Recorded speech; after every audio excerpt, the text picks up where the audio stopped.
It's Pekamo, the Haze Mechanic. How are you doing? So thank you for joining me on today's live stream. I'm happy to be here again. I've not been live for almost 2 weeks now, but I'm happy to be here again. So today I want to talk about why I won't be getting a late model vehicle or a late model car. Thank you very much for your like. Thank you so much. I'm happy to have you here. Please let me know where you see who we have here. Tina, Mari, good to have you here. Yeah, so I want to talk about why I wouldn't be having or getting a late model car. I know many of you are interested. Thank you for joining up. Thank you for joining up. Please double tap to like and subscribe to my channel. Yeah, Tina, you're the first, and that's registered, evidently so. You're the first. Tina, thank you for joining. I know you're at work and you still made out time. Thank you so much. So why I won't be getting a late model car? You know, I'm a bit intimidated to talk about this because I know that Tina has a late model car. So, okay. Okay. Thank you. Please put on your earbud. I'm glad you're joining up to listen. Thank you very much. Okay. You know, it amazes me that when you get on the road, you see cars ranging from, say, over here in Nigeria, we get to see cars of about 50 years old plying the road. Thank you for the likes. Thank you so much. Countryside Gamer, good to see you again. Countryside Gamer, thank you, thank you, thank you. All right. Thank you guys for joining up. Please double tap to like. So like I was saying, I want to talk about why I will not be getting a late model car. And I'm starting my introduction telling you how it amazes me that when you get on the road, from the outside, you see different kind of cars plying the road. And here you get to see, I mean, over here in Nigeria, I don't know about that place, but I'm sure same is obtainable everywhere in the world. Countryside Gamer, thank you for saying hi. Thank you for coming here.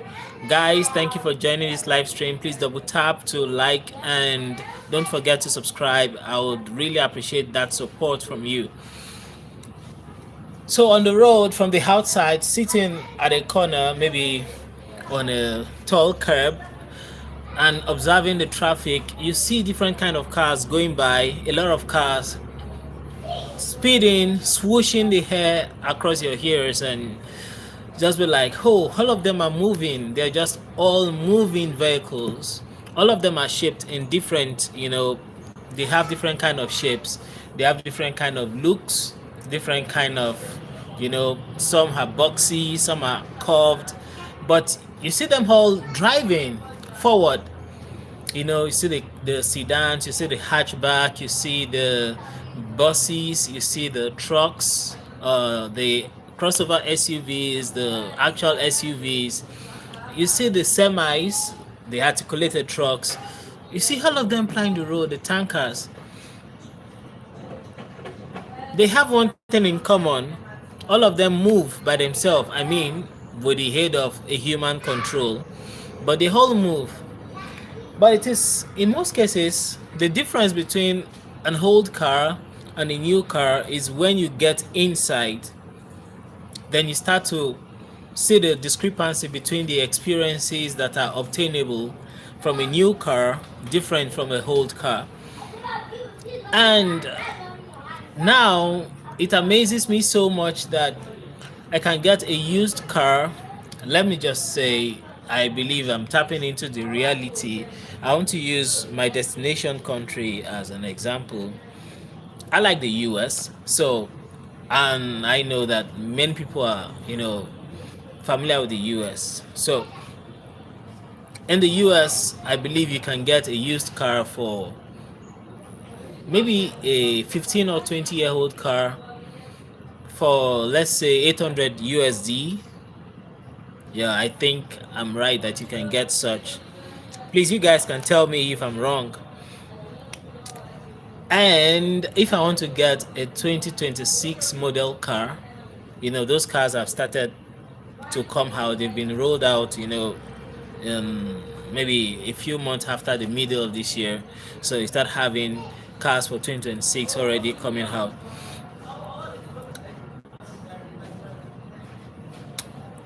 It's gonna cost me, I'm just thinking, maybe 50 USD to get an equivalent brand new 2026 model car. But all of them will do one primary function. The hull will move. Okay, Countryside Gamer is saying 1,500 USD or plus is normal. Okay, thank you so much, Countryside Gamer. So you have a used car from about 15 years ago costing 1,500, and how much would you say? Okay, I want to get a crossover SUV, not something grand, not something grandiose, just something functional. How much will you say it's gonna cost? Brand new 2026 crossover SUV in the US. Tell me. Hey Angel, how are you, Angel? Good to see you here. Angel, it's been a while. I've been off for a while, and I'm happy to see you here. How are you doing? Countryside Gamer, like how much will it cost to get a 2026, late model crossover SUV? Wow! A whooping 60K or 70K, 70,000 USD. I think I need to take water on that. It is hard to chew.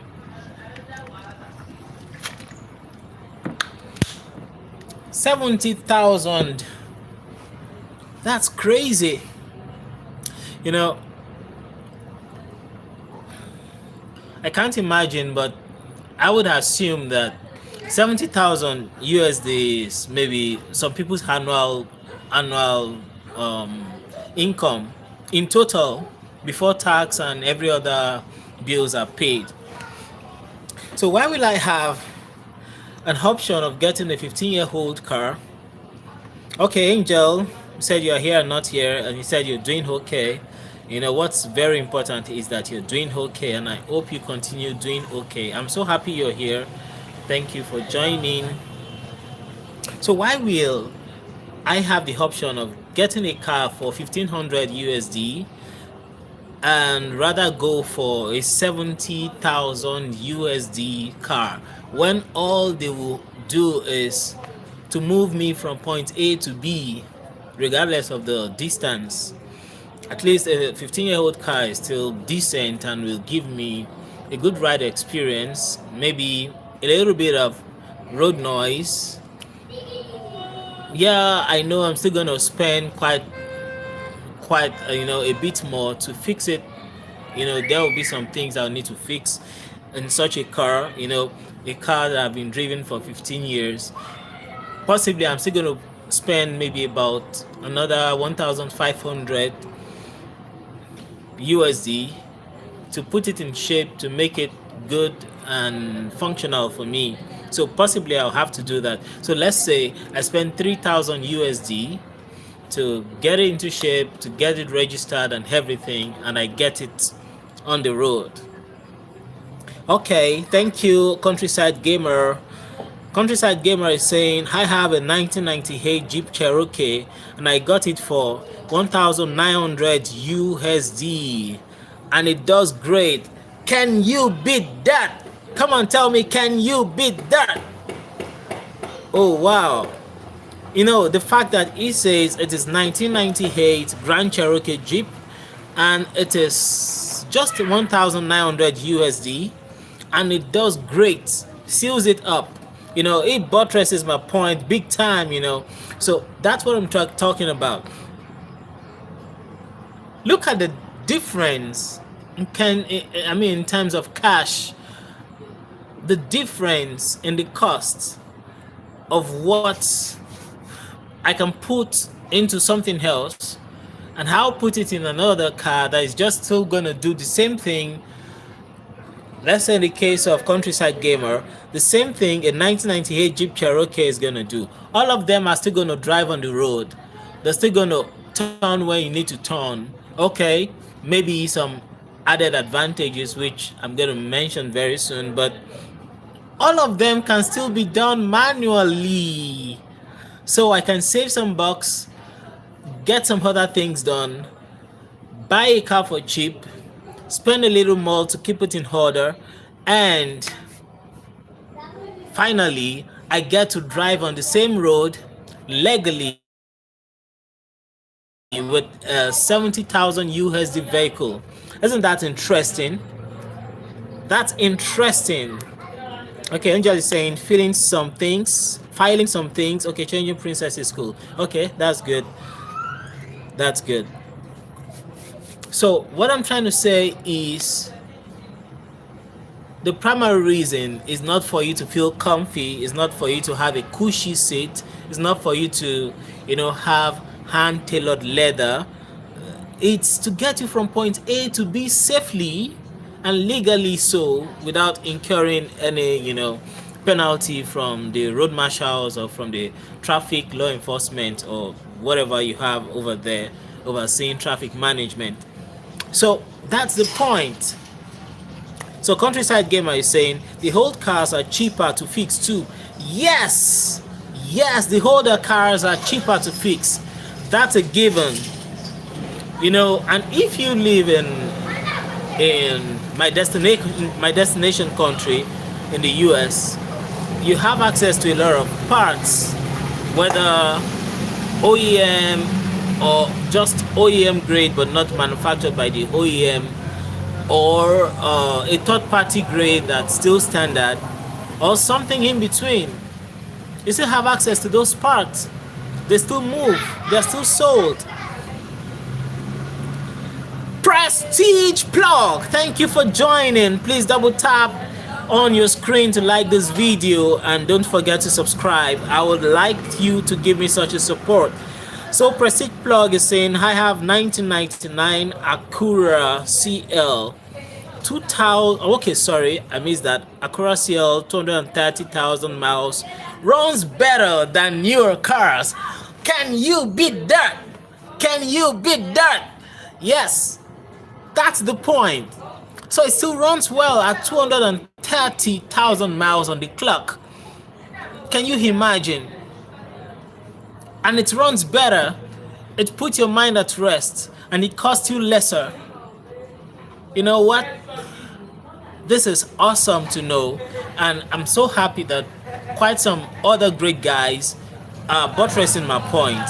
You see Countryside Gamer saying my Jeep has 2,000. Oh, why am I saying 2,000? 233,000 miles. You see a competition here. This is great. 233,000 miles, and it's still running well. The car is still grinding, it's still running, it's still dependable. Yes, you can say it does not have push to start, it does not have remote start, it does not have remote power windows, it does not have heated steering, it does not have heated seats, it does not have what's it called, zone climate, where the driver's climate is different from the passenger's climate and probably different from the rear climate settings. Yeah, then we can make a vote when we are all in the car. Let's say 3 people are in the car, someone driving. Yeah, Countryside Gamer, thank you for that. So let's say I'm driving on the driver's seat. Of course, obviously I'll be on the driver's seat, and someone is sitting by my side in the front passenger seat, and someone is sitting in the rear. On my old car, I don't have rear ventilation for my HVAC, my heating and heating, ventilation and air conditioning. So I don't have a rear vent, but I can send a vent for my AC from the front. So if the person at the back says, I'm feeling too cold, then we are just gonna reach a compromise. Okay, maybe I turn the vent away from that direction, or I lower the vents. Oh, Countryside Gamer is saying, I don't have AC and it's still alive. Can you beat that? No, that's what I'm talking about. The basic function of a car is to get you from point A to point B safely, functionally, and legally. You see, Countryside Gamer is saying the AC does not work right now. But does the car drive, Countryside Gamer? Does it drive? Absolutely, it drives. It takes you wherever I have to go. And you can haul, a measure of cargo with your car. And you're moving from point A to point B, just like someone with a Tesla or a 2025 or 2026 Mercedes-Benz is driving. Yo, Countryside Gamer is saying perfect. And that's it. With your old car, you still get to move. It's only when you're inside you feel the difference. Okay, if you say, all right, during the winter or when it's cold, okay, let me even ask, because I shouldn't pretend as though I know what it looks like driving in the winter without HVAC, without heated steering wheels, without heated seats. Countryside Gamer, how do you cope driving in the winter, driving in the snow? How do you cope? Tell me. And Prestige Plug, you can slide in on this and tell us, how do you cope during winter? Because over here what we have is just sunshine and rain. So lots of sunshine, a lot of rain. So when you have sunshine, of course you have the options of rolling down your windows. You get a good rush of air when driving, but it can be hot air depending on the ambient temperature. But when it rains, that's when it gets a little tricky, because you can't wind down, if not you're gonna pull your car. Okay, so Countryside Gamer is saying that during winter the heat works, and I think that's pretty heat. The heat works. But how do you avoid condensation on your front, windshield? When it's cold in the winter, I can imagine. I've not been in winter before. I've not driven in winter before. But coupling it with what you have when it rains. Inside is gonna be cold. Outside is gonna be cold. By the time you turn up the heat to get yourself comfortable inside, then you're raising the temperature inside. Hence, you're causing the laws of physics will ensure that you have condensation where you have a hotter temperature against the surface. When the surface is the barrier between the hot temperature and the cold temperature, you'll be having condensation of the moisture in the air on the inner surface of that barrier, that is the boundary between the hot and cold region. So you're gonna be having condensation on your windshield. How do you treat that? Do you get a well-suited rag to wipe the screen, or how do you fix that during winter when you're driving with a car that has no air conditioning?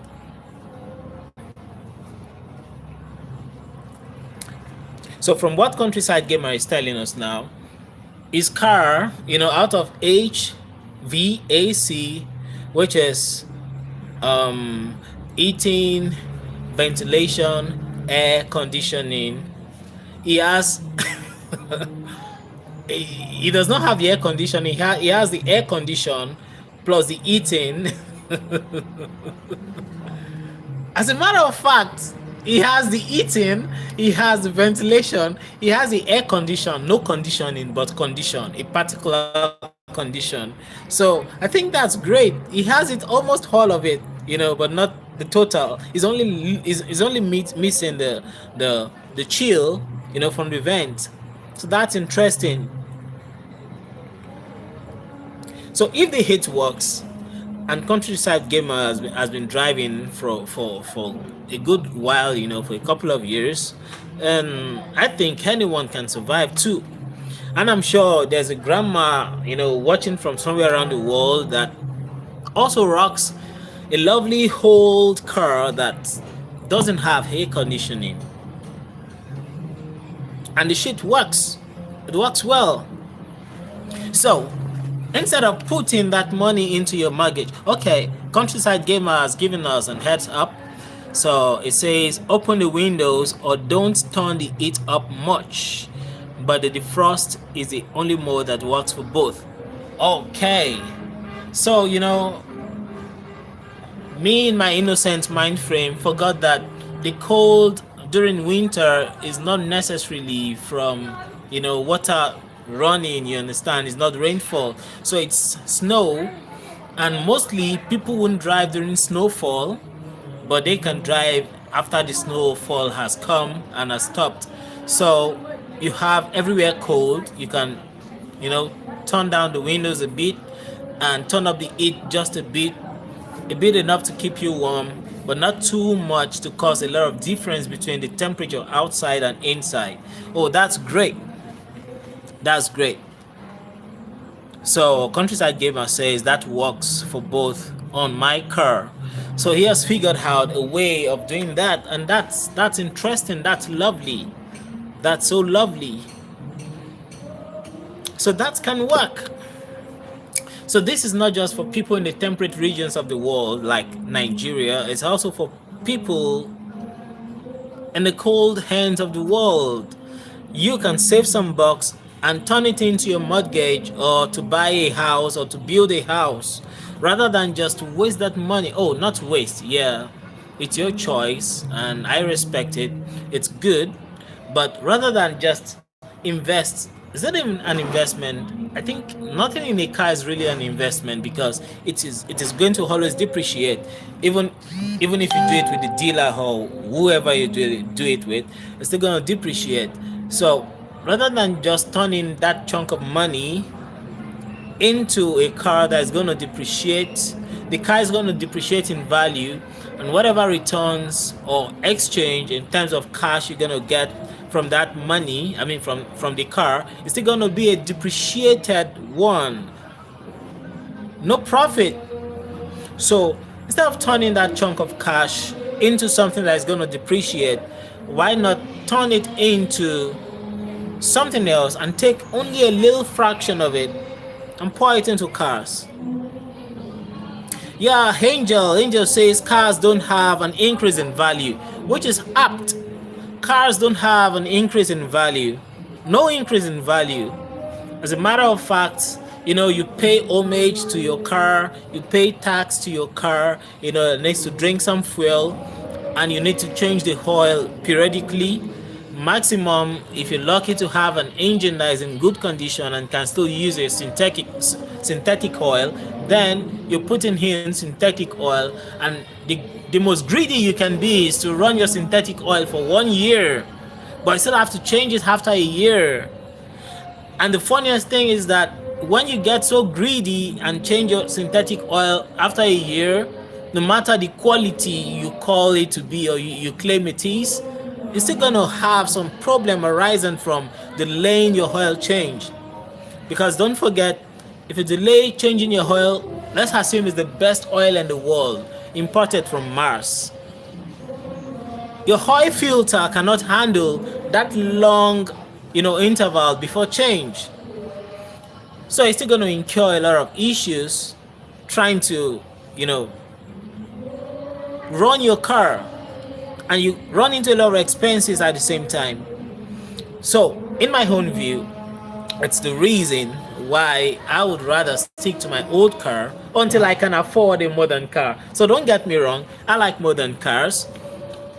I would like to have one when I can afford one, but until I can afford one, I'll stick to an old car that is functional and they're still looking cool. You understand? Okay, Countryside Gamer is saying, I change my oil every 3,000 miles. Yeah, that's beautiful. Do you use mineral oil or fully synthetic oil? Because that sounds like mineral oil. So now let me share with you some certain things that you have as features in modern cars or late model cars that I would rather, find another way to get around that. So barely, I can say for, if not all, most of the cars from 25 years ago would have power windows, power mirrors, maybe not heated mirrors, but power mirrors, except they are the economic versions of those models that will have the mechanical, lever type mirror control. They are going to be having electronic mirror controls, which you just push a button to, tilt the mirror. So you're going to be having that, which is good for life. You're going to be having power lock, power central door lock, with a key fob that has remote entry. You're going to be having, for a few of them, you can still lower your windows with your key fob. For the ones that are high-end, far back 20 years ago, you can still have remote starts. There are some like that. Okay, and all of them from about 25-30 years ago, I think I can be very certain about 25 years ago, have immobilizers, so they still have a relatively good security system that not just any key can get into the keyhole and turn on the car and someone else go away with your car. So that's interesting to know. So with all those features and more, I think I'm okay with life. I have on my instrument cluster an RPM gauge, a speedometer to know how fast I'm driving. I have my fuel gauge. I have my temperature gauge. I have, what else? Okay, different warning lights. The check engine light, the ABS warning light, the oil pressure light. What else? The door open light, like the door is open, kind of door ajar. In the US it's door ajar. Okay, Countryside Gamer is saying that he uses fully synthetic oil, but I reuse the old oil for different stuff or recycle. Okay, that's brilliant. So probably you use when you change at 3,000 miles, the oil is still fresh, and you reuse for maybe your lawnmower, or you reuse for your what's the name of the engine you were fixing the other time? Oh, so you recycle and reuse. That's good. Okay, so I can live with that. If I know that if I have to adjust my chair in a old car, I just need to pull the seat forward. I pull it and I mechanically, latch on the chair and lift my body or move my body forward to move the chair forward, which is good. I have hands, I have legs, it's fine. So I'm okay with that. So for some people with weakness in maybe one hand or one leg, I understand they would rather go for the option of a power seat. So it's not going to be telling on their vigor and their strength, which I understand. But you can still get a 20-year-old car that has power seat that's still functional. So that's what I'm trying to talk about. I'm sorry about the noise around here. There's a church around here having their service, but I felt I still can do my thing with you guys, and I really appreciate that you guys are still here. Thank you very much for still being here.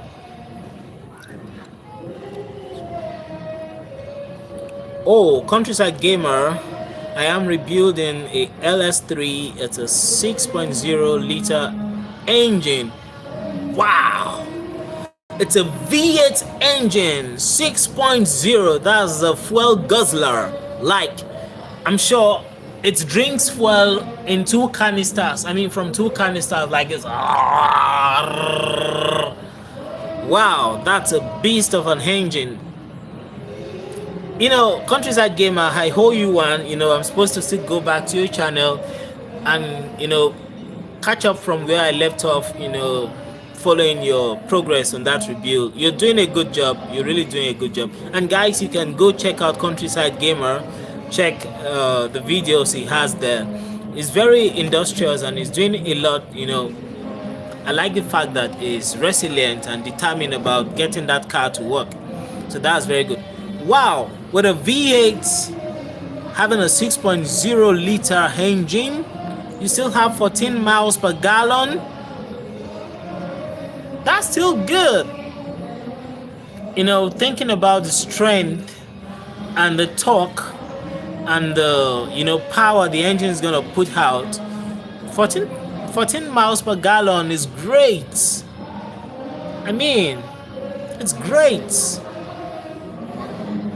I think that's good. That's good.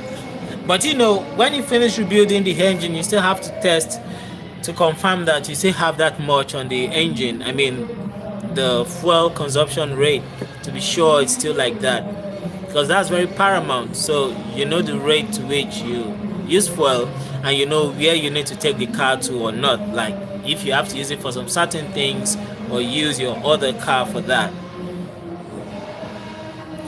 Yeah, you can say that that you are behind on videos, but I am far behind on even the ones you've posted. So I'm gonna try to, you know, create some time to go back to your channel and, you know, catch up from the ones I left off, you know.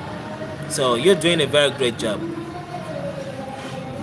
So come to think of it, I can pull my seat and adjust it the way I want. I can recline it with my hands, and I'm okay with that. And you know the advantage I see about those old cars without power seats? You know, the power seats are too slow for my liking. I mean, for my liking, they're too slow.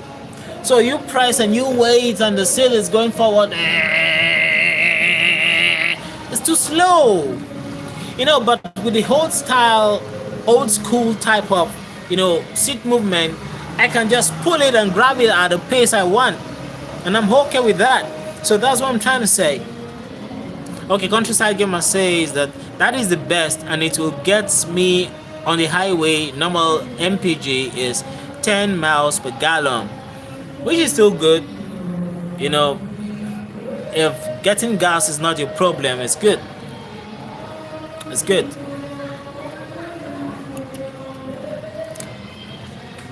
So, for my own car, I drive a old car too. Yes, not because I want to stick to the old, but old is sweet.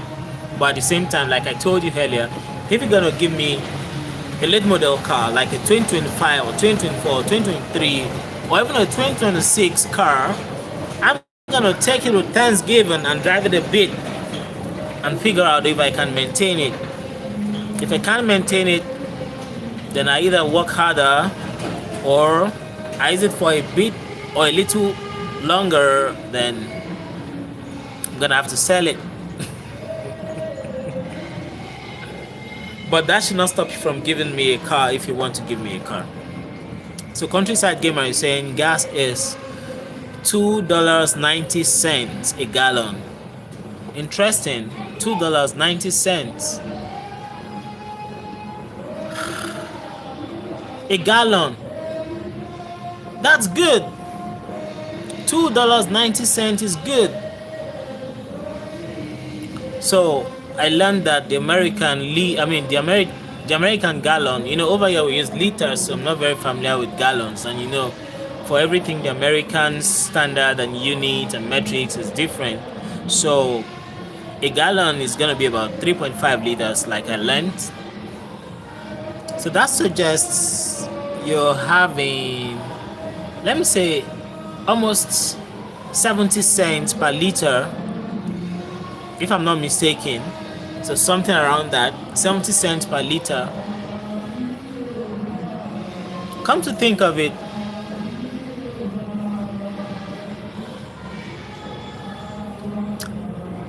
I'm trying to convert the cost of fuel here. I'm trying to do it in my head. A liter, okay, let me say a gallon is going to cost, so 3.5 liters is going to cost, let's say in naira, that's going to be around 1,005. Let me say around 3,200 naira, and that's like, okay, it's looking like it's evening out. That's gonna be about 2 point something dollars.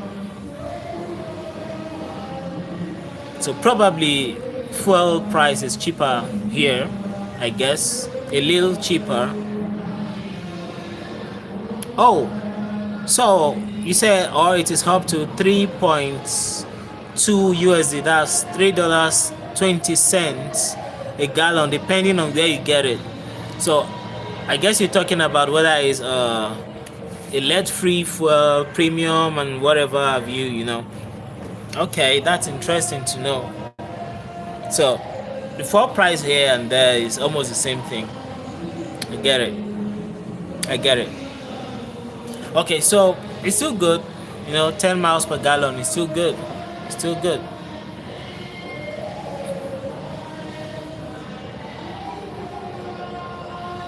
You know, just because it is a V8 and 6.0 liter capacity, it's still good, because that's approximately, let's say, 35 kilometers per liter. Yeah, 35 kilometers per liter. Is that it? No.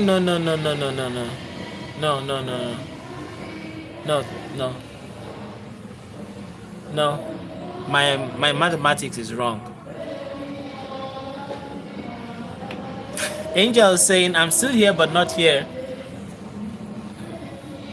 You know, that's a statement that cancels itself. So you're still here but not here. So, you know, that's minus times minus is plus.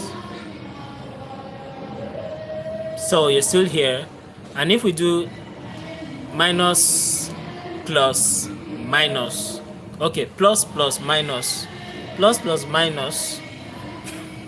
or if you want to add plus to minus, it cancels out, so you never existed. Angel, you're playing with words there. So the Countryside Gamer says, my Jeep Cherokee gets 17 miles per gallon on the highway. That's good.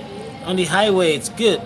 You know, you get lesser when you're doing city driving, so it's good for that engine and for that number of years. It's good. Okay, back to what I was saying.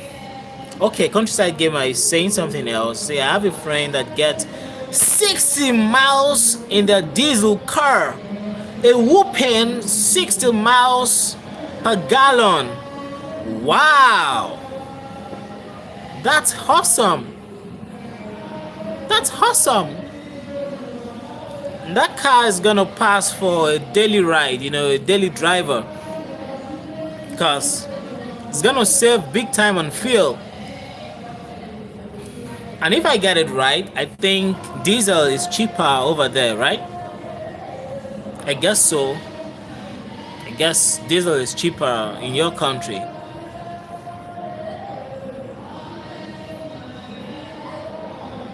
Okay, Angel is coloring with a baby. Oh, that's good.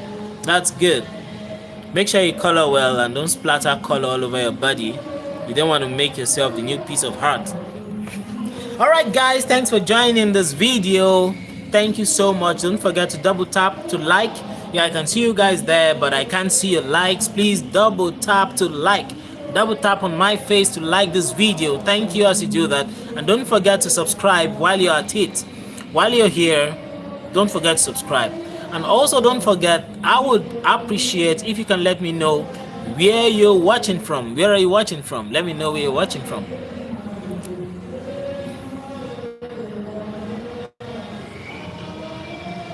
Oh, diesel is 4 USD per gallon. So diesel is more expensive. But looking at how it profits your friend that it gets 60 miles per gallon, I think is having a better, a better deal with his diesel car. That's pretty good.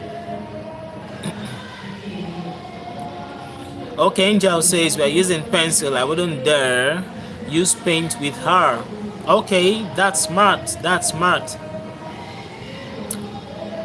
Okay, that's good. So, back to what I was saying.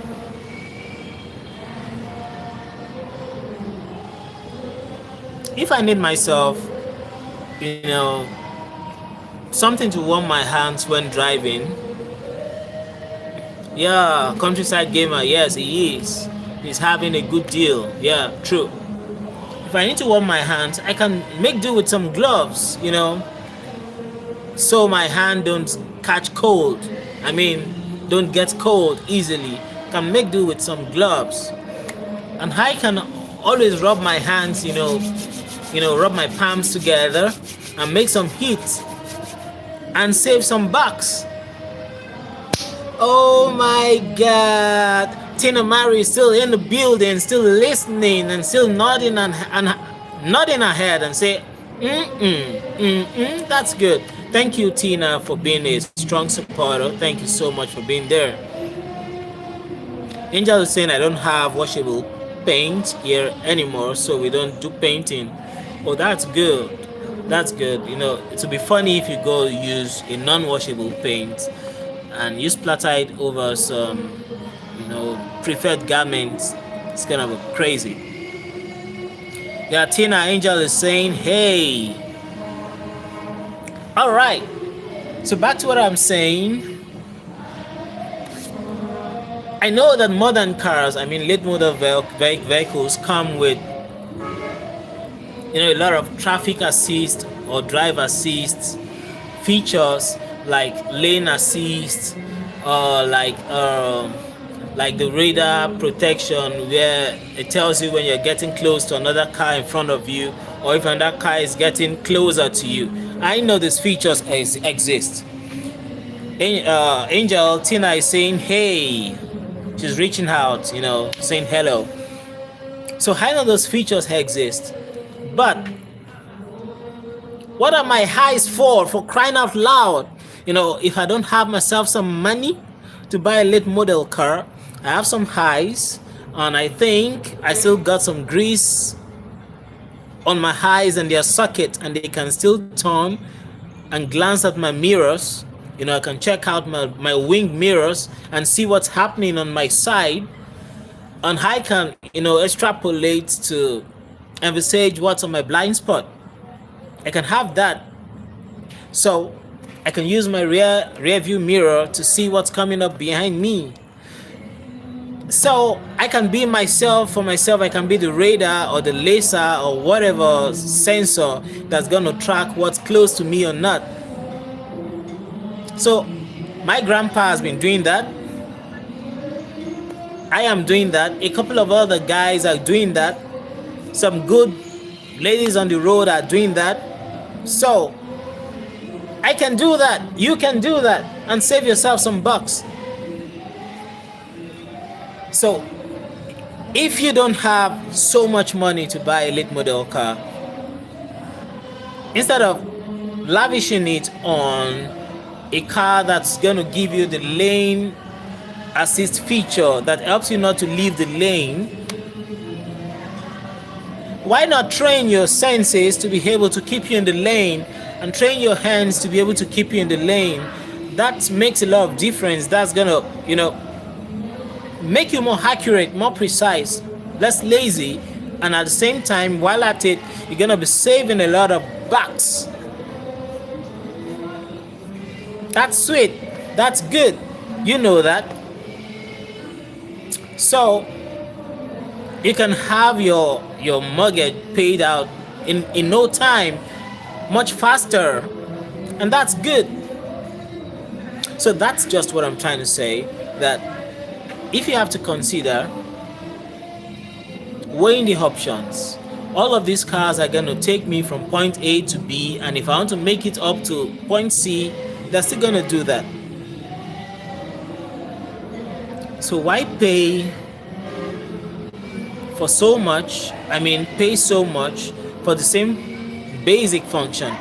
Because the fact is that even if your car has the whole lane assist, traction control, HVAC, zoned climatic, zoned climate feature, multiple vents, separate passenger driver vents, rear vents separate, even if the AC is chill up to 1 degree centigrade or 12 degrees Fahrenheit, it becomes useless if the engine is not working. Oh my God, Countryside Gamer says, got to go. Good to see you. I'm so happy to see you too. Thank you so much for being here. Lots of love from here. Thank you so much for coming, Countryside Gamer. I doff my hat for you and I give you a big salute. Thank you for being a great supporter. Thank you so much. Thank you so much. And for you guys that just joining this live stream, please don't forget to double tap on my face to like this video. And while at that, don't forget to subscribe. Subscribe is just at the top corner of your screen. Tap on the subscribe button to subscribe to my channel so you get videos like this and more. I am Pekamo the Ace Mechanic. I bring, car repair, car review, car information videos to your way. I'm going to help you keep your car, giving you tips, and I can help you out with faults you're having with your car. So you can, rest assured that I'm going to be able to give you tips that you need to keep your car for the longer. You understand that? So guys, don't forget to double tap to like this video. Double tap to like this video. Please double tap to like this video, and don't forget to subscribe. Okay, Angel is saying she's in her nursery clothes, so not a problem. If they get messy, I'm worried about my new bed sheet. Okay, so pencils should not do much damage, so that's fine. Okay guys, so I can train my senses to keep in the lane without going out of the lane. So that's interesting, and I'm saving more bucks by doing that. Okay, what other features? What other features? Okay, you have a lot of airbags. Let me be naughty about it. Oh, Tina, it's good to know that you're still here. Oh, Tina, is that salute for me or someone else? But I assume it's for me, and I'm taking it. Thank you, Tina. Thank you. So what other feature? Okay, I was saying that late model cars have a lot of airbags, like a whole lot of airbags. Yeah, Countryside Gamer, Angel is saying bye. Yeah, thank you, Angel. So on my home car, you have just the, driver, steering airbag, the passenger front dash airbag. Oh, Tina, thank you so much. The salute is for me. I'm throwing it back at you. Salute to the general, mama. So take it back. Yep. Okay. So I have just 2 airbags on my car. One on the passenger side dashboard and one on the steering, the driver's steering. And that's just all about it. Just basic setup. And I have, supplementary restraint system also on my seat belt. Apart from the basic seat belt, I have the pretensioner. Angel, salutation to you too. Salutation. So I have pretensioner on my seat belts. The pretensioner, for those of you who have had an accident before, your pretensioner is the one that ensures that when you are driving and you get into a collision and your airbag pops, you know, you will be able to get your seatbelt locked to make sure that your body does not, lean forward and eat on the steering or to impact the inflated airbag. So that's the pretensioner. So basically, when you run into an accident, I don't pray for that, but sometimes things like that happen. You run into a collision, the airbag gets deployed, the pretensioner in the seat belt mechanism gets deployed also, tightening further the seat belt, by a calibrated degree or by calibrated amount, not something that can strangle you. You understand what I'm trying to say? So when you have that,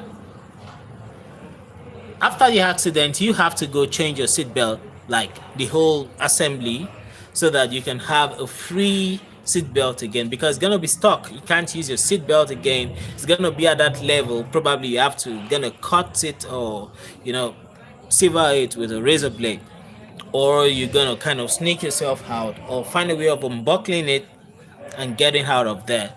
But it's gonna be at that same tension, that same length, maybe forever. Yep.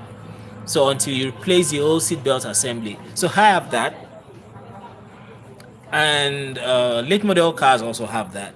But now, in addition to the front airbag that my car has, and the pretensioner and the standard mechanical seat belt mechanism, late model cars also have a lot of airbags, like side impact protection airbags somewhere around the pillar in front. You have the knee bolster, airbag, the one that protects your knee from, impacting the lower part of the dashboard. Some of them even have the lower leg protection airbag,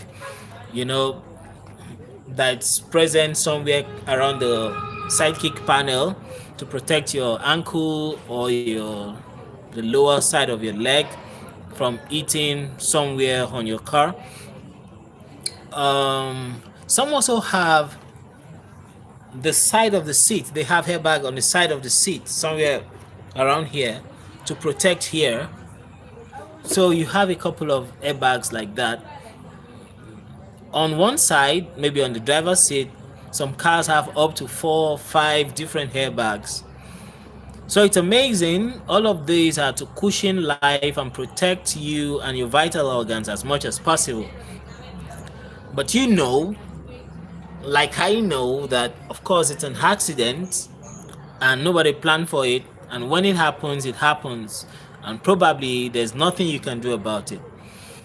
But you also know, like I know, that more often than none, or more often than not, when you have accidents, in some cases there were things you could have done to avoid it. So that's where I'm driving at, that when you drive with some good degree of caution, most likely you minimize the chance of having an accident or a collision. And that's very germane, because if you can avoid a collision, if you can avoid an inadvertent eat of something else, then you do that and save some bucks. Do that in your old car and save some bucks. That's good enough for you. And that's what I'm advocating. Because truth be told, as sophisticated and as good as those new cars are, the late model cars, people still die from them. I'm not trying to demarket any product or any ingenuity in design and engineering. No, I appreciate the creativity and ingenuity put into those designs, but the fact is that people still die from all those sophisticated features carefully arranged and intentionally put together to just save lives. People still die. So it's just like the fact of life. Whether you're rich, you still die someday. Whether you're poor, you still die someday. And it's still a fact of life that whether you eat just dry bread without butter or anything, you still go to the toilet and do the normal thing. and whether you eat a lot of, beautifully put together food that has a lot of colors and all of the aromas in the world, you're still gonna go do the normal thing in the toilet. Doesn't matter the kind of toilet, you're still gonna do that. So still the same thing, being accounted for in this case. So if you don't have a lot of money, like me, I don't have a lot of money, but maybe someone here watching can make me have a lot of money, and I'm gonna know how it feels to have a lot of money. That's gonna be good. But if you don't have a lot of money like me, then you can live your life according to what you can afford, according to what you can take care of. You understand? Tina is saying, "Hey, what does that mean in English, Tina?" So you're gonna cut your coat. Well, I think the Englishman would say, cut your coat according to your size, if I'm right. But I would rather say, cut your coat and style your dress according to your material. If you cut your coat according to your size, what if your material is not enough to cater for that? So rather, style your dress. Choose a style that will go in line with the available material you have, and that's how to live life. So you won't put yourself under undue pressure. Some buy new cars and change them every year. You don't compete with them because they have the means, and I'm grateful to God for people like that. They've labored and now they're enjoying it. They can afford such luxury, so you give it to them, you give them the credit. They've worked their ass off, and it's time for them to enjoy, so they can afford to get a 2025 car last year, and this year when 2026 model comes out, they trade it off and take in the 2026 model and enjoy life in that car. Yeah, that's good. It's cool. When you see people like that, you celebrate them because they put in the work, and it's time for them to enjoy. But if you are not in that league yet, you don't take yourself and stretch yourself till you snap off yourself just because you want to get to that level. So you manage whatever is available to you, and you make the best out of it. And that's how to live life without dying unnecessarily. Okay, thinking about another feature, the TPMS, which has been a standard for maybe say 20 years now. Even if your car does not have the TPMS is tire pressure monitoring system. So it's the one that alerts your car computer, to let it know that, hey, one of the tires is out of pressure. So the tire does not deflate on you when you're just driving down the highway or the freeway. Yes, that's a very beautiful, design. It's a beautiful concept. So you're aware of the pressure of your tires per time. Lovely, in it? It is lovely. But now, for someone like me, and someone like a couple of you that's watching, that you have money, but you need to use a lot of that money for something else, then you can put your money to something else. You can put your money to something else and get a holder car. I can know by my eyes, with my eyes, if a tire is low. So why not, before you hop into your car and crank the engine to get it running and floor the throttle to get you on the high speed, why not go around your car and check which of these tires are looking like a deflated donut balloon. Okay, so Angel wrote here, I witnessed an accident recently. The front car went bye-bye. What do you mean, like went bye-bye? Like phew, off the road? The front car went bye-bye. Was a bad accident. Just shows the most expensive equipment won't save you. Okay, the front car went bye-bye. Probably, I guess you mean the front car was a write-off. That's tragic. Was a bad accident just shows the most expensive equipment won't save you when time comes. Yeah, it's relative though, so I must balance this. The most expensive equipment is likely to do the most also. We can only fairly say it may not be enough. So I get what you're trying to say. Yes, it's not a given, it's not a certainty, it's not a guarantee that having the most sophisticated equipment means you're not going to die in an accident, which I pray nobody dies from an accident. I am glad that you all are alive and watching this video. You must have traveled a couple of times or loads of time, but you're still alive, and I'm happy about that.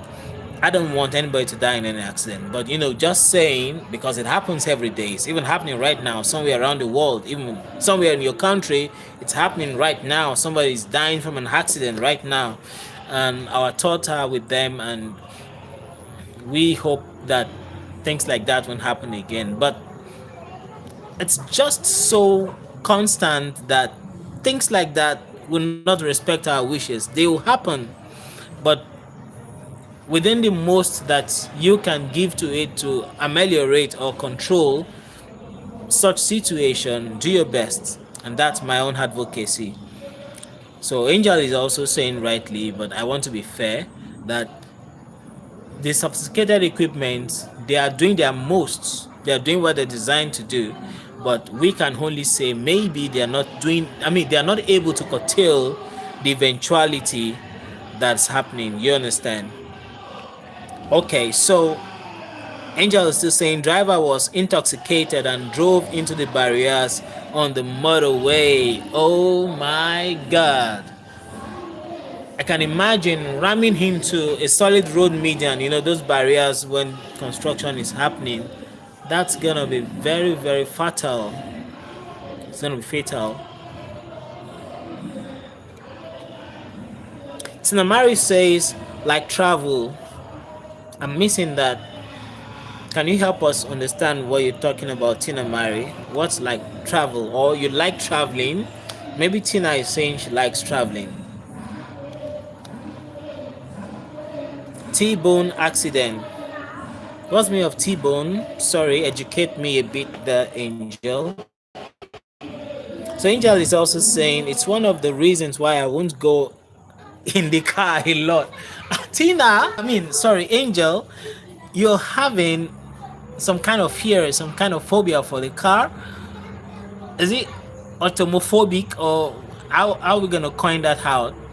No, I think you should not be too scared, but yeah, probably you're right, because the lesser you're in the car, the less the chance of experiencing an accident. A car accident. Yes, you have a point. But we can't say because the knife cuts our hand and we have to throw it away and banish it from our town or from our civilization. You understand? So there are tools we need to use. The government is trying, a bit of regulation here and there to curtail these eventualities that are tragic. But we also have to do our best to prevent as much as we can. And that's the beauty I like in me and myself. When I drive myself, I'm not saying I'm the best in the world, but I'm just trying to say that I have my destiny in my hands. So for myself and every other person in the car, I will be responsible for their well-being. So if an eventuality happens, if I can make a quick discretion, perhaps the brief, interval of time can afford me that, then I can save our life rather than put my destiny in the hand of somebody that's gonna, freak out in the sight of an eventuality. So that's what I'm trying to say.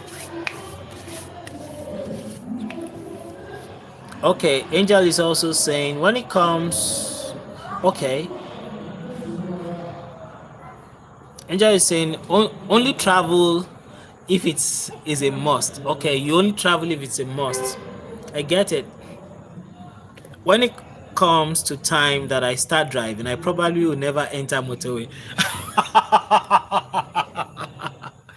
So, are you trying to say that you only drive on the street? You drive to the grocery store closest to you. You're not gonna go on the highway, or okay, is the highway the motorway where you are like the interstate? Are you trying to say you're not gonna get on the interstate? That's funny because you're limiting the functionality, the usability, the advantage of your tool. Your car is supposed to be a tool, so you have to win yourself of that, that fear, so that you can maximize your tool to the fullest. Funny enough, you're gonna see people who are far older than you and people who are far younger than you driving and doing well at driving. So you can challenge yourself with that, get yourself the best skills, arm yourself with the best swiftness and knowledge about what to do in case of emergencies, and you can be the best without any accident so far. So Angel is also saying I get very bad travel sickness anyway. The first reasoning, but yes, okay. You can still win yourself of that. You can win yourself of that. You can win yourself of that. Okay, Angel is giving me some free tutorial. T-bone accident is a base. Okay, it's basically when another car rams into the side, making a T-shape.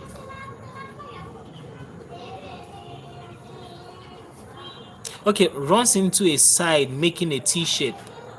A side. Okay, you mean the side of the road like a T-junction? I'm trying to understand here. Let me read it again. T-bone accident is basically when another car rams into the side, making a T-shape. Okay, so runs into a side, making a T. Okay, so kind of when you get to the end of the road, when you either have the option to turn left or right and not to go ahead, maybe the car is on full speed and just okay, I think I get it. Anyone in the passenger seat wouldn't survive. Okay, I get a picture. These babies walk to school. Okay, because you wouldn't want to drive, right? So they have to walk to school. So I get that. I get that. Okay, let me think of another vital feature you get to find in a late model car. Okay. I don't want to talk about the ABS because ABS has been in existence since pre-1996, but have been standardized since 1996. So for cars almost 30 years old, they should have ABS as standard, yes, standard equipment. Okay, so what else? What else? Maybe an antenna that does not go up like a very, very long tiny spike.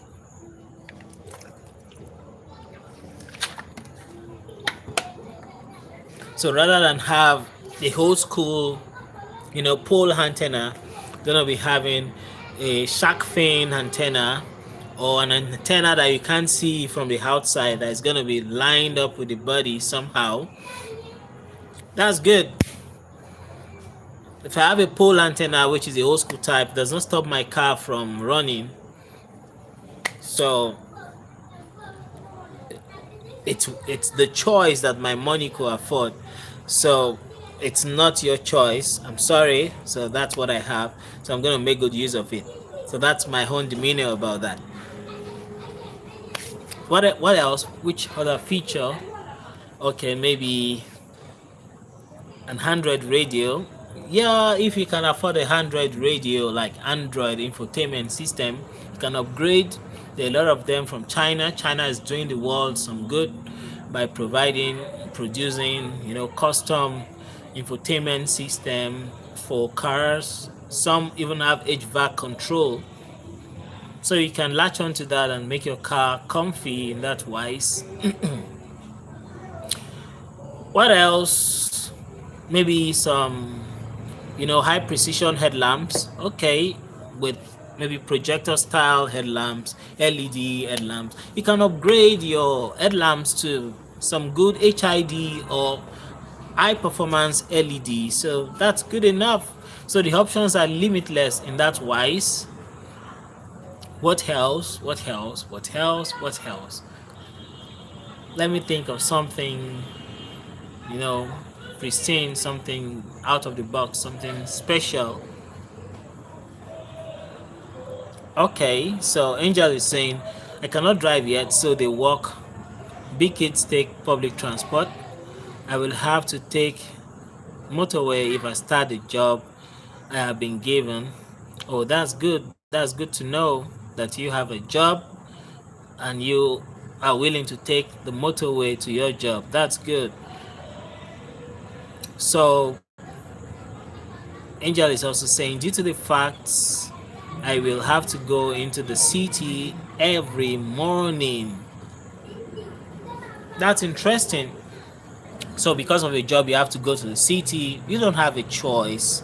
So you have to win yourself of that phobia, because the car is a tool that has come to stay, and you wouldn't want to stress yourself when you can just sit in a car and have it take you somewhere. So that's good, guys. Please don't forget to double tap to like this video. Double tap on my face to like this video. Ain't I gorgeous? So double tap on my face to like this video, and don't forget to subscribe if you have not done that before. I'd like to have you here, and you can also drop the information of where you're watching from. I'd like to know that. We have Angel also saying, even when I go to the hospital, I was taking 2 trains on the way there and back. Okay, trains. You know, for some people, they feel trains are safer, which is true. You know, they have very, very low records of accidents. Of a truth, trains are safer. Yep.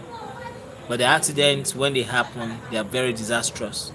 But they rarely happen. But, you know, maybe except in the UK, where Angel is watching from, you don't have trains, you know, interconnecting many vital places in many other parts of the world. I don't think they have a lot of train routes in the US. In my country, we don't have a lot of train routes. You know, well, in China, Korea, some part of Germany, I know that they have a crazy, you know, tightly connected network of train routes. So if you are somewhere where there's no train route that favors your destination, you have to go by road. Okay, Angel is saying it's not feasible for work because train strikes here happen so often. Wow. I think the best thing is, if you can afford it, you get your own car. Make sure you get a car that's gonna put your mind at rest. You drive it around. Yep. Sukiyaki is in the building. Hello to Sukiyaki. How are you? Salute Sukiyaki. Where is Sukiyaki watching from? So the subject of today's Suki is, I'm trying to share with you guys the reason why I'm not going to buy a late model car, like, you know, this modern cars, you know, say cars of 2023, 2024, 2025, 2026. You know, 2026 models for many manufacturers going to come out this year. So some manufacturers might have started, you know, putting out the bookings for their new cars. So that's what we're talking about. Why I won't get a late model vehicle. Sukiyaki, I hope you're following. Where are you watching from, Sukiyaki? Good to have you here.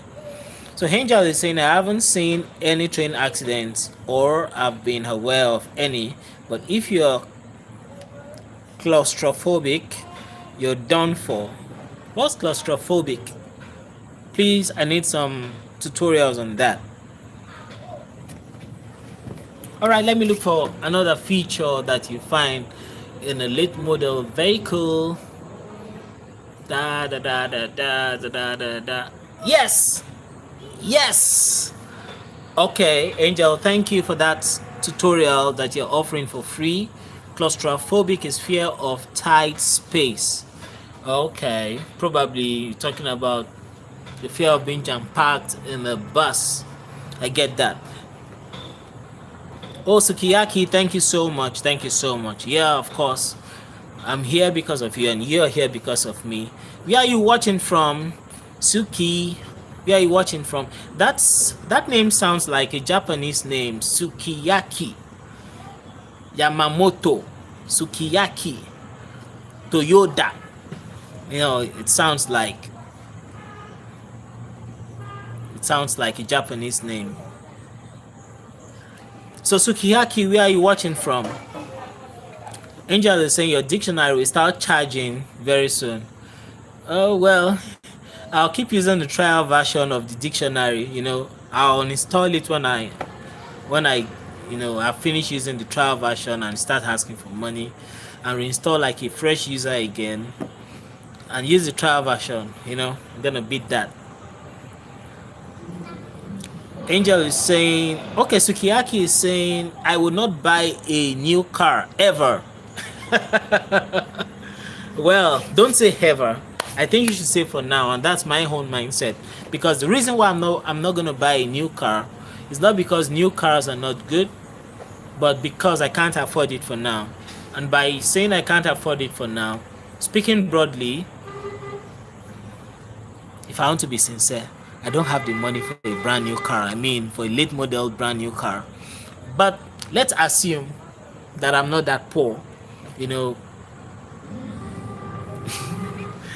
I saw someone's comment now and it cracked me up. Let's assume that I am not that poor. I think the level I have now, I'd rather put those amount of money into something else, maybe getting a house or investing in my business or investing in something else, than just stashing them up in the purchase of a car, knowing fully well that buying a car is buying a liability. You keep funding a car, and at the long run, when you need to put out the car and exchange it for cash, you're going to be having a lesser amount. That's a loss in the real sense, considering how much you bought the car and how much you've invested or you've plowed into the car. So that's what I'm trying to say. But if you can afford it, luxury is good. Nobody wants to use an Android phone or a smartphone or an iPhone from, say, 15 years ago just because the modern ones are complex or the batteries don't last or blah blah blah blah blah. You want to be up to date, and you want to afford yourself the level of comfort that is available. So that's just what I'm trying to say. Okay, so Angel is saying a lot of people end up collapsing on trains because of the fact that there is no way out once you're stuck on there. Sorry, is it gonna be hot in those trains? Like, sounding like those kind of trains we have in India, where you have a lot of people jam-packed, like a lot of shrimps and crabs, in a container. Is that how it looks like? I'm wondering why people have to faint. Is there no air conditioning in the trains? Just wondering. Sukiyaki, thank you so much. Sukiyaki says, I am in Los Angeles, CA. Is CA California? I know Los Angeles is LA. Is CA California? Because I know California is different from LA. So maybe help me clarify that. Angel is saying trial version will finish tonight. Okay, then I'm going to uninstall the dictionary tonight and reinstall it again, and I'll be able to use it for maybe 1 or 2 more days, and after which it expires, I'm going to uninstall and reinstall again. Good. Tina Mary is saying, I'm in Ohio watching. Yeah, thank you, Tina. Yeah, Tina is a very great supporter, and I really appreciate her for this. She's at work, and she's watching me right now. I really appreciate that, Tina, thank you so much for your support. Tina, Let me try this. Okay. Tina, thank you. Thank you, Tina. Thank you, Tina. Thank you, Tina. Thank you.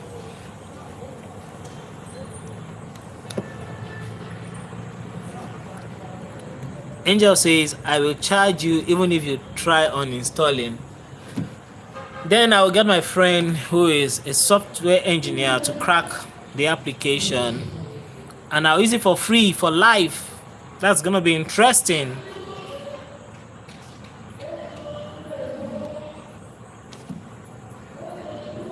Did I just say that on YouTube? No, when I mean crack it, I mean I'm going to figure out how to pay for it. YouTube, did you hear that? Okay. Yeah, Countryside Gamer is back. Countryside Gamer is back. Thank you for tuning in once more. Thank you. I'm happy to have you here. I'm happy to have you here, Countryside Gamer. I hope you're well, and I hope everyone around you is well. Yeah, Countryside Gamer was here earlier, and he made the group, the chat lively. Thank you. So Angel is saying yes, it can be during the rush hour. Oh, so it can be jam-packed like, wow, like sardines inside a canister. That's crazy. That's crazy. If you make me the Prime Minister of the UK, I'm gonna work on that. Yeah, we have to, live in trains like humans. When we are in transit, we have to do it like humans and not like sardines or like sheep or camels. You understand? So you get that?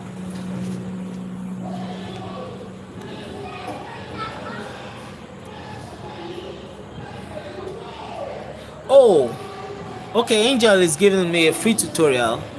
A British is giving me a tutorial about my country, the US, saying LA is in California. Oh, thank you for that.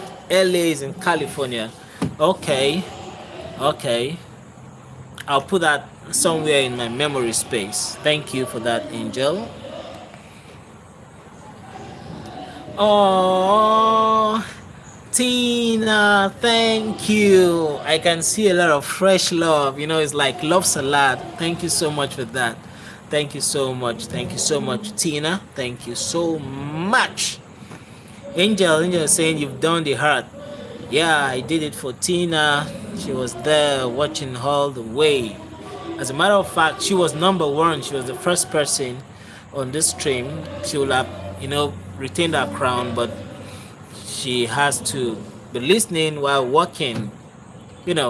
That's so cool of her. Oh, Angel is sending me some love. Thank you, Angel. Thank you, Angel. Thank you so much. Thank you so much, Angel. I am very, very grateful. Tina Mary is laughing out loud. Yeah.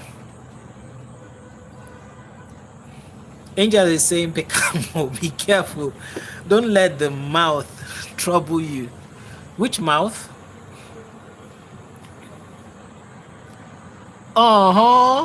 Come to think of it, I didn't see that. Angel is saying my crown has bounced.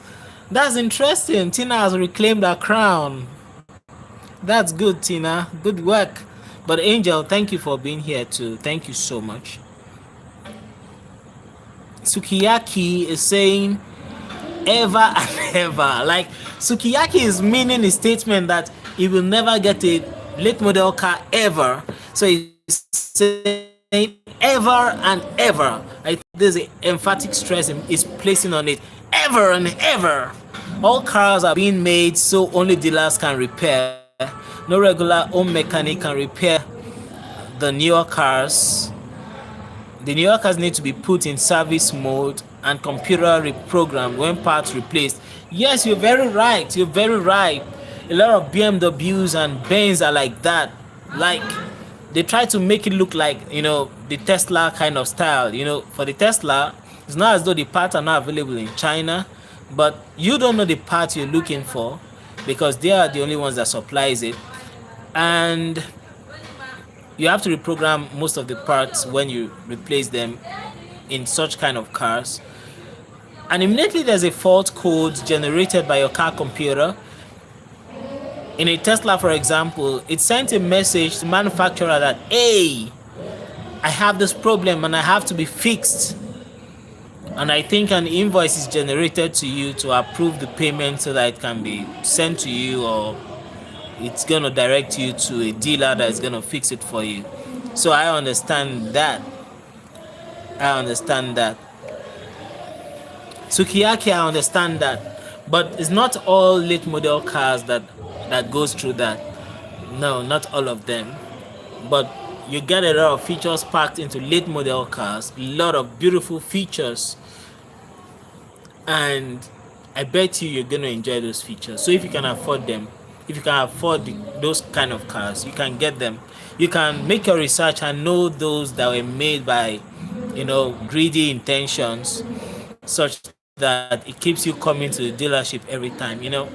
I'm aware that in the US, most people refer to the dealership as a stealership. I don't know if that's true, so YouTube, that's not coming from me.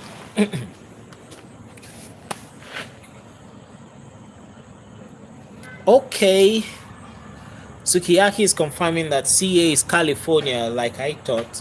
So Angel is right. LA is in California. I never knew, and have been, a prospect of the USA for a long time, and I never knew that LA is in CA. That's good to know. Sukiyaki, I'm happy to have you watching from CA. Sukiyaki, that name sounds Japanese. Are you a Japanese? Like, do you have a Japanese origin? I'd like to know that. Angel says that she's running away. Okay, I'm happy that you are here. Thank you so much for joining up. I'm happy that you are here. So she says she's about to check on her sister. Okay, please do check on your sister, and I hope she's fine. So there is another feature in most of the late model cars. This feature that reduces the glare on your side mirrors and your rear mirror. Okay, Tinamari is saying bye, Angel. Oh, thanks, Tina, for that. Thanks, Tina. And Angel is responding, yes, Tina. Okay, that's good. Guys, Tinamari has a channel too, so you can go check her channel, and you can go like her videos, and you can go subscribe to her channel. That would be great. And also Angel has a channel, so you can look out for this name on YouTube and subscribe to her channel and like her videos. Thank you, guys. Okay, Angel says she's back now. Okay, good. So guys, don't forget, go check out Angel's channel and like her videos and subscribe to her channel. Okay, so I was talking about another feature you find in most late model cars, which is the anti-glare that you find on the wing mirrors and the rear view mirrors. Okay, Angel is saying that Angel doesn't have a channel anymore. This doesn't have content. Okay, so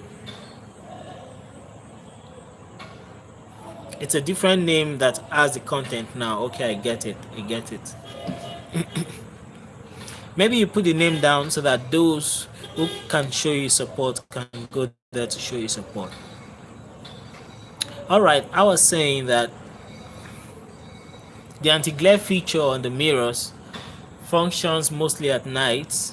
So in the night, you get to see, very hot beams of headlamps streaming and projecting onto your mirrors, and they get cast head into your eyes, and it can be very unsettling and inconveniencing because it's going to make you lose sight of whatever is around.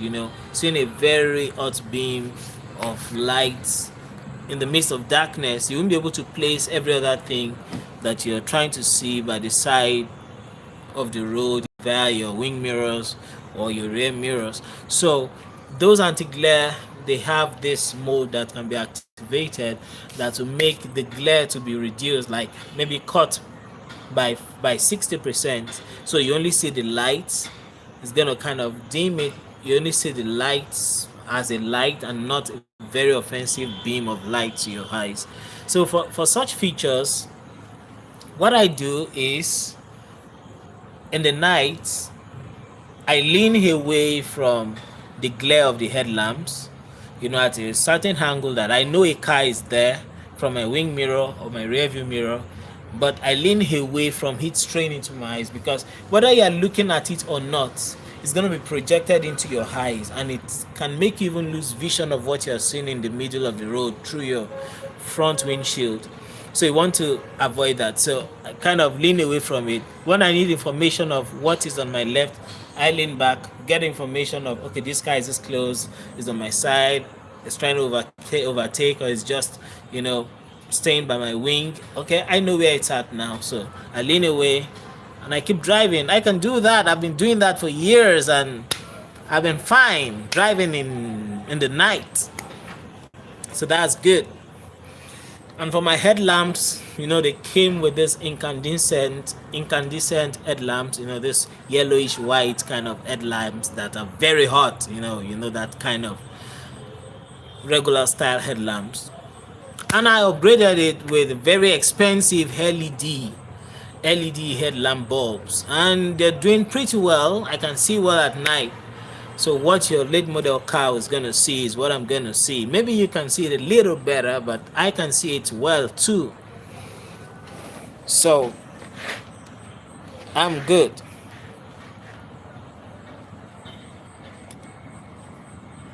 Okay, Angel is saying I've done that on purpose. Okay, so you did it on purpose to take out the content. Okay, Angel is saying I'm tired of many on this street, so the work I'm trying to do is for a specific someone who asks for it. Okay, that's very good. Okay, Angel says still getting. I guess she was trying to describe what I was trying to say. If a car is close to me, so if a car is still getting me, yeah, I know that time. That's good. So yep, that's it. So I can do that by myself. I can use my intuition to get that, that will I say, to get that understanding that a car is close to me, even though it's blaring its light through the mirror and it's being offensive, it's being harsh, poking into my eyes. So I can lean away from that glare and I'll be good. And if I feel that I'm feeling uncomfortable with the leaning I'm doing for too long, probably let's say I'm driving for 4, 5, 6 hours in the night and I have to lean away, that posture might not be comfortable. I may have to either set my mirrors a little bit outwards, set it a bit outwards, so that when I need to see the mirror fully, I'll have to lean back, and when I don't need the mirror, I just sit normally, so it's gonna make it easy. Okay, Sukiyaki. Yeah, you've come through to explain to me the origin of your name. I said it, I knew it, that name sounded Japanese. Yeah, you can't miss it. Sukiyaki, Toyoroki. They have a kind of pattern that is sweet to hear. Sukiyaki, thank you. So you're breaking it down. You can see the Sukiyaki. Yeah, I'm trying to read the Japanese fonts there. Sukiyaki. Oh, I'm good. Give it to me. I'm good.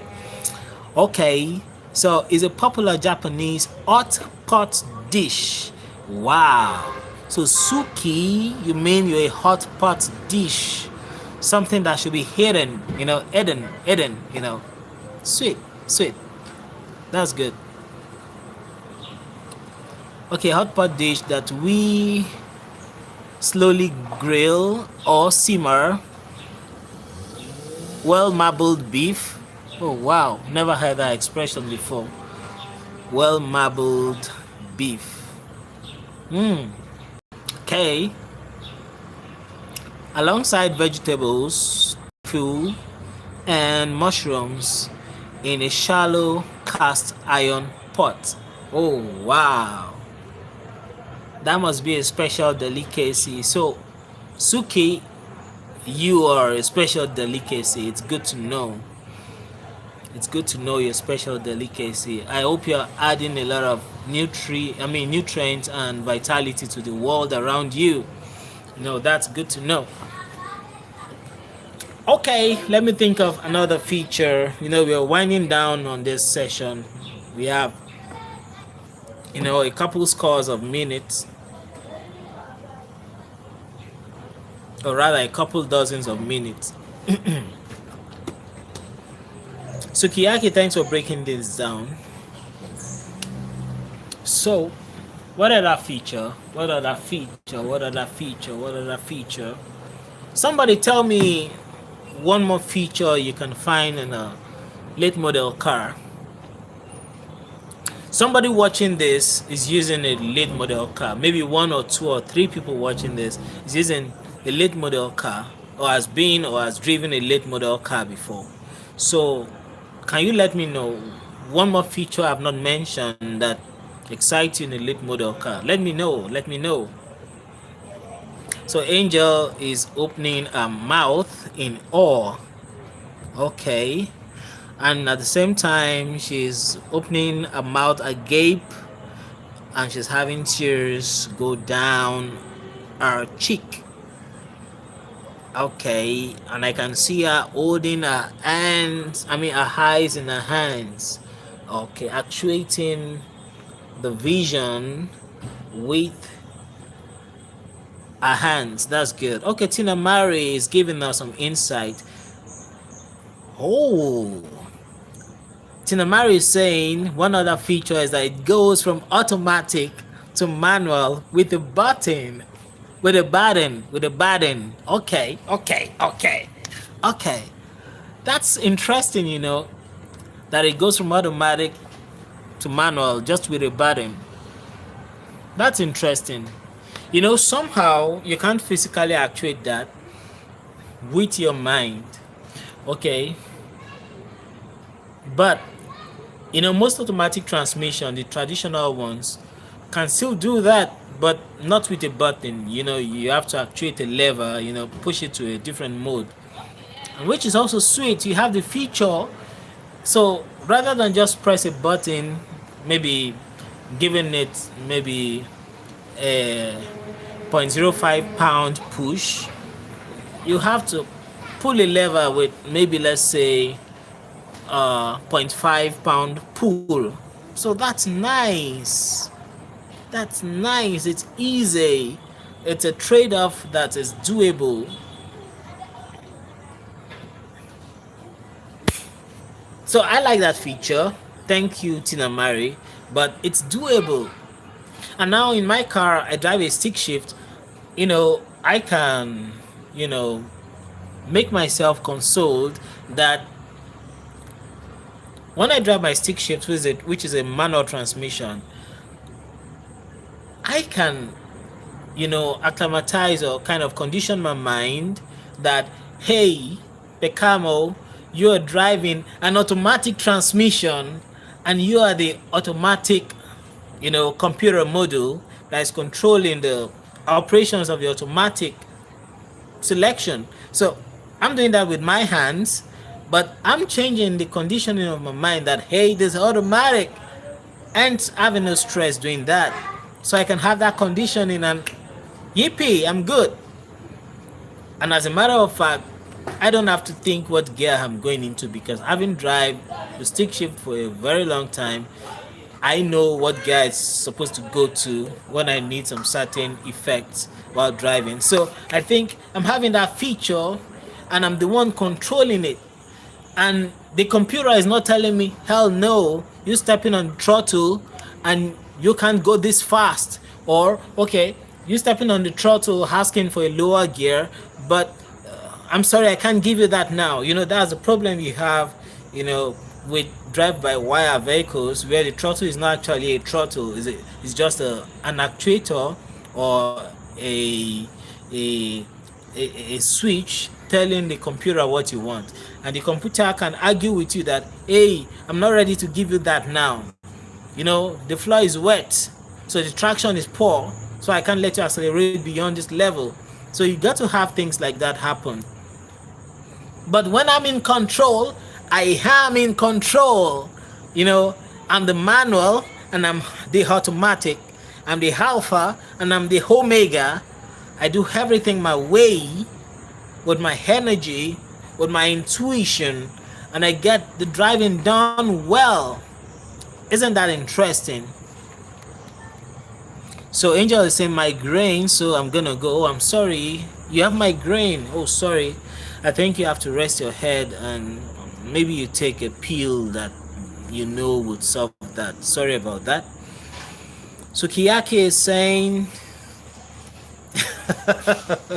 I saw a comment that cranked me up, you know. Sukiyaki is saying I had 2003 Hyundai Sonata, was automatic transmission and sport mode, which you can actually move the lever to the left or right in order to upshift or downshift on sport mode. Yes, that's what I'm saying. Thank you for corroborating my point, Sukiyaki.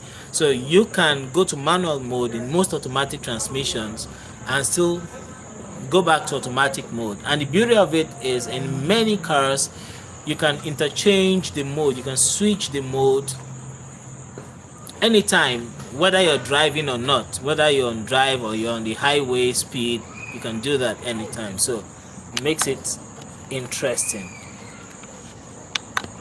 Okay, sorry, I had to put on the lights. Okay, I hope I'll be able to see well. So Sukiyaki is saying the shifter was in the center console, so it was a pretty nice feature on that car. On that car make and model year. Okay, yeah, true, I get it. So it's somewhere around here. Yeah, so it kind of shifted on the center console, which is beautiful.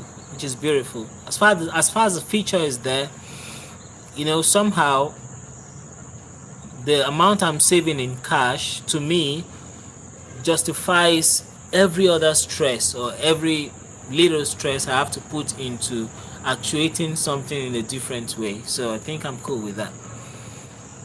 Okay, Tina Mari is, you know, sending some love because I said alpha and omega. Yeah, the alpha and omega of that process, which makes it interesting. Tina Mari, you're really listening to this, and it makes me glad that you're there watching and still listening despite that you have work to do. Thank you so much for that.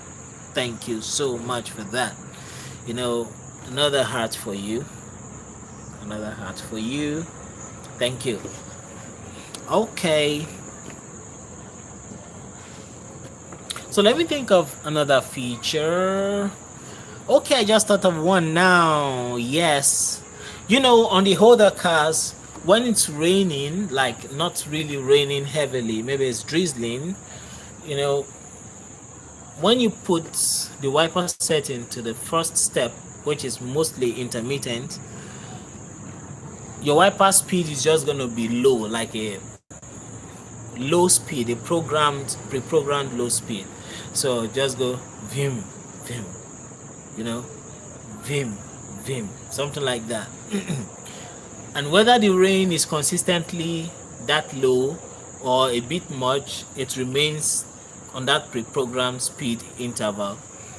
You know, but in late model vehicles, you have a feature whereby there's a sensor that tries to sense the intensity and the frequency of raindrops and takes that into consideration with the way it actuates the wiper. So when the frequency of the raindrops increases, it increases the wiper speed and interval. And when the frequency of the raindrops reduces, it accordingly reduces the speed and the interval of the wiper.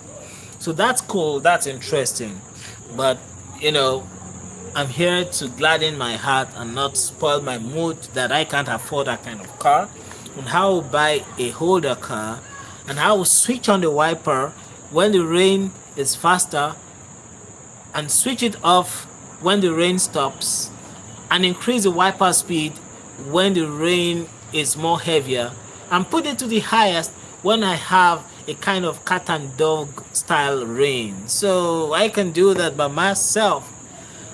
The amount of money I get to save justifies the extra little effort I have to put into that. So doesn't that make sense? So rather than buy a car for 70 USDs, I mean sorry, 70,000 USD, I can just get a car for 2,000, 3,000 USD, used car in great condition, and drive it around and compensate for those features that are not available. So that's interesting. It's interesting to me. I'm gonna be able to save some bucks. So maybe in 2 years, 3 years, I'll be able to pay fully for my house. Just talking, I don't know how it obtains there, but you can imagine the amount I'm gonna save instead of buying a new car every year and paying the overhead or extending my loan, or what's it called, the amount you keep paying to keep the car. Instead of extending that, I have the car fully for myself, and it serves a function.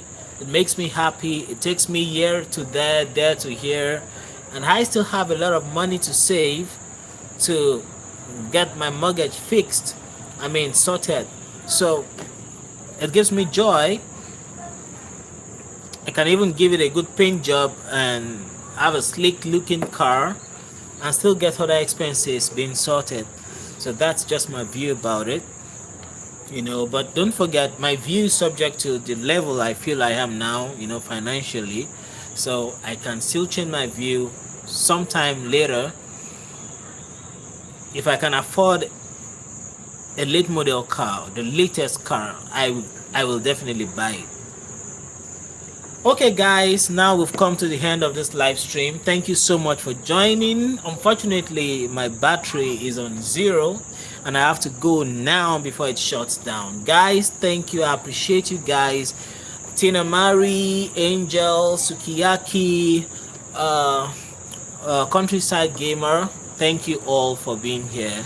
So I'm gonna go at this point. Oh,